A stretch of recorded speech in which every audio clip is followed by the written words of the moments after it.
Hello everyone, welcome to online school education by fluorescent school. आज हम class 8 में जो चैप्टर 5 था उसको आगे कंटिन्यू करेंगे।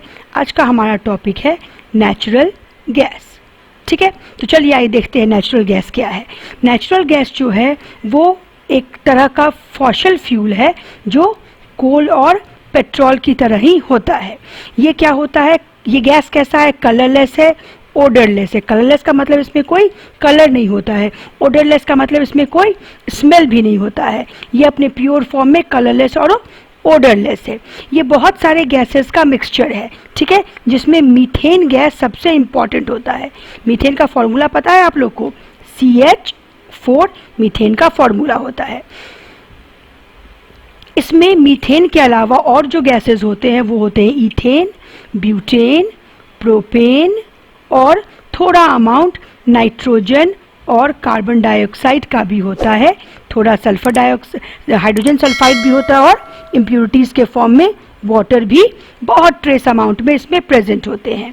ये अंडरग्राउंड रॉक जो बहुत अंदर है उसमें फॉसिल फ्यूल के फॉर्म में पाया जाता है। ये जो नेचुरल गैस है इसका मेन यूज़ कहाँ होता है, इसका मेन यूज़ होता है वेस्ट ट्रीटमेंट में और इंसिनरेशन में। आप लोगों ने इंसिनरेशन में हम लोगों ने पढ़ा है कि जब वेस्ट को जलाया जाता है बड़े बड़े फर्नेंस में, उसको बोलते हैं इंसिनरेशन। इसमें जो गैसेस मिलते हैं ब्यूटेन, इथेन, प्रोपेन, इनको अलग अलग एक्सट्रैक्ट भी किया जाता है जिससे फर्टिलाइजर्स और फार्मास्यूटिकल प्रोडक्ट्स यानी कि मेडिसिन्स बनाए जाते हैं। इंडिया में नेचुरल गैस का रिजर्व्स कहाँ कहाँ पाया जाता है? त्रिपुरा में, हमारे राजस्थान में भी पाया जाता है, महाराष्ट्र और कृष्णा और गोदावरी रिवर के डेल्टा में भी ये पाया जाता है। नेचुरल गैस जो है वो बहुत ही यूजफुल, क्लीन और सेफ एनर्जी सोर्स है। जब नेचुरल गैस को हम बर्न करते हैं तो उससे बहुत ज़्यादा हमें एनर्जी मिलती है और ये पोल्यूशन भी नहीं करता है और ना ही कोई रेजिड्यू एस के फॉर्म में छोड़ता है। ठीक है, क्योंकि इसका जो मेन कंपोनेंट है मीथेन, ये पूरा पूरा बर्न हो जाता है बिना ज़्यादा पोल्यूशन और कोई ऐश या कोई रेजिड्यू छोड़े। इसीलिए इसको क्या कहा जाता है, क्लीनिएस्ट बर्निंग फ्यूल कहा जाता है। ये एनवायरनमेंट को क्लीन और ग्रीन रखने में बहुत ही हेल्पफुल होता है। ये गैस तो हम लोगों ने पढ़ा ओडरलेस है, तो अगर ओडरलेस है तो अगर इस गैस में लीकेज होगा, ठीक है, तो हम कैसे पता करेंगे कि लीकेज है या नहीं?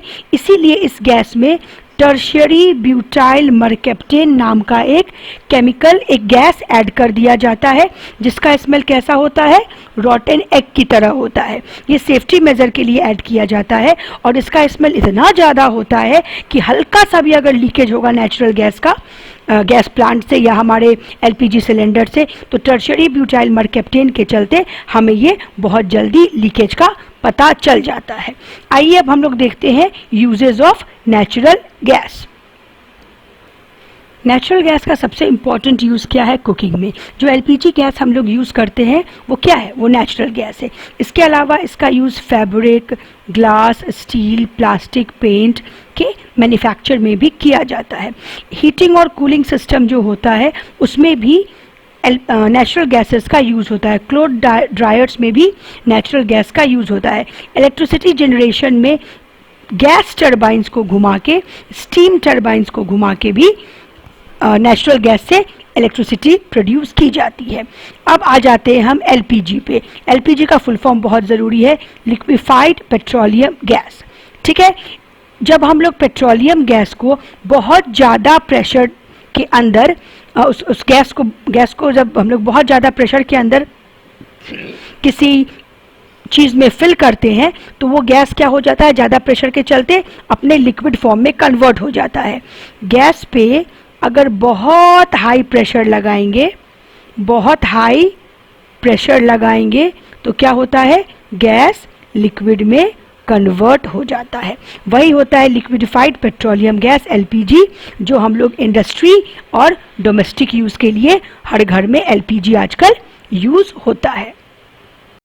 जो गैस हम लोग घरों में यूज़ करते हैं एलपीजी, जो लिक्विड फॉर्म में होता है, और जब इसमें से इसका नॉब खोलते हैं तो क्या हो जाता है, लिक्विड फॉर्म में जो ये गैस है इसमें हम लोगों ने क्या किया, प्रेशर को लो कर दिया, प्रेशर रिलीज़ किया, मतलब प्रेशर लो कर दिया, तो ये लिक्विड किस फॉर्म में कन्वर्ट हो जाएगा, गैस फॉर्म में कन्वर्ट हो जाएगा। और इस तरह एलपीजी जब गैस फॉर्म में कन्वर्ट हो जाता है तो हम लोग इसको घरों में यूज़ करते हैं। ऐसे ही सीएनजी भी है। सीएनजी क्या है, कंप्रेस्ड नेचुरल गैस। सीएनजी को भी हम लोग प्रेशर के अंदर डाल के क्या करते हैं, गैस को लिक्विड बना के रखते हैं, ठीक है, बहुत प्रेशर डाल के रखते हैं। ये जो है ये घरों तक और इंडस्ट्रीज तक कैसे पहुंचती है, पाइपलाइन के थ्रू पहुंचती है। जैसे हमारे घरों में पानी कैसे आता है, पाइपलाइन से आता है, वैसे ही सीएनजी की भी सप्लाई पाइपलाइन से होती है। इंडिया में वडोदरा गुजरात में और दिल्ली में सीएनजी पाइपलाइंस बिछ चुकी है। ये बहुत ही क्लीन और ग्रीन फ्यूल है। अब हम लोगों ने ये तो पढ़ ही लिया है कि नेचुरल सोर्सेज जो है वो क्या है, एग्जॉस्टेबल है, ये ख़त्म होने वाले हैं, तो हमें इन्हें बहुत ध्यान से यूज़ करना होगा, नहीं तो क्या होगा, बहुत जल्दी ये ख़त्म हो जाएगा। जो अंदाज़ा लगाया गया है, जो निकाला गया है कि कौन सा नेचुरल सोर्स कितने साल और हम यूज़ कर सकते हैं, कोल को हम 148 ईयर्स और यूज़ कर सकते हैं, पेट्रोलियम को हम 40 ईयर्स और यूज़ कर सकते हैं, और नेचुरल गैस को हम लोग 61 ईयर्स और यूज़ कर सकते हैं। जिस तरह पॉपुलेशन बढ़ रहा है हम लोग, और जिस तरह से इसका यूज़ बढ़ रहा है, हम लोगों के पास इन चीज़ों के सोर्स ख़त्म हो जाएंगे, तो हम लोगों को किसकी तरफ स्विच करना होगा, इनएग्जॉस्टेबल सोर्सेज की तरफ स्विच करना होगा। अब जो हमारा नेक्स्ट टॉपिक है वो है ग्लोबल वार्मिंग। ग्लोबल वार्मिंग क्या है, हमें पता है अगर ये हमारा अर्थ है, ये हमारा अर्थ है, तो इसके चारों बगल एक ब्लैंकेट ऑफ एयर है। क्या है, ब्लैंकेट ऑफ एयर है, जिसको हम क्या बोलते हैं, एटमॉस्फेयर बोलते हैं। एटमॉस्फेयर के जो एयर है उसमें ये कैपेसिटी है कि सन के रेज जो आते हैं उसको वो एब्जॉर्ब करके रखता है, और इस चलते हमारा अर्थ का जो सरफेस है और चारों बगल जो अर्थ के एटमॉस्फेयर है वो गर्म रहता है। लेकिन पॉल्यूशन के चलते क्या हो रहा है, कार्बन डाइऑक्साइड और मीथेन का अमाउंट एटमॉस्फेयर में बहुत ज़्यादा होते जा रहा है। इनके अमाउंट क्या हो रहे हैं, इंक्रीज करते जा रहे हैं, इनके अमाउंट बहुत ज़्यादा इंक्रीज करते जा रहे हैं, जिससे क्या हो रहा है कि अर्थ के एटमॉस्फेयर का टेम्परेचर जो नॉर्मल रहता था, जो ट्रैप करता था सन के रेज को कि अर्थ गर्म रह सके, वार्म रह सके। हॉट और वार्म में डिफरेंस है। वार्म गर्माहट जो अच्छी लगती है, वार्मथ, ठीक है, और हॉट मतलब गर्मियों में गर्मी अच्छी नहीं लगती है, सर्दियों में वही धूप हमें अच्छी लगती है, गर्मियों में वही धूप हमें अच्छी नहीं लगती है। तो अब हमारा एटमॉस्फेयर इन गैसेस के अमाउंट बढ़ने के चलते क्या हो रहे हैं, हमारा जो टेम्परेचर है एटमॉस्फेयर का वो बढ़ता जा रहा है। इसे ही क्या हम कहते हैं, इसे ही हम कहते हैं ग्लोबल वार्मिंग। इसे ही क्या कहा जाता है, ग्लोबल वार्मिंग।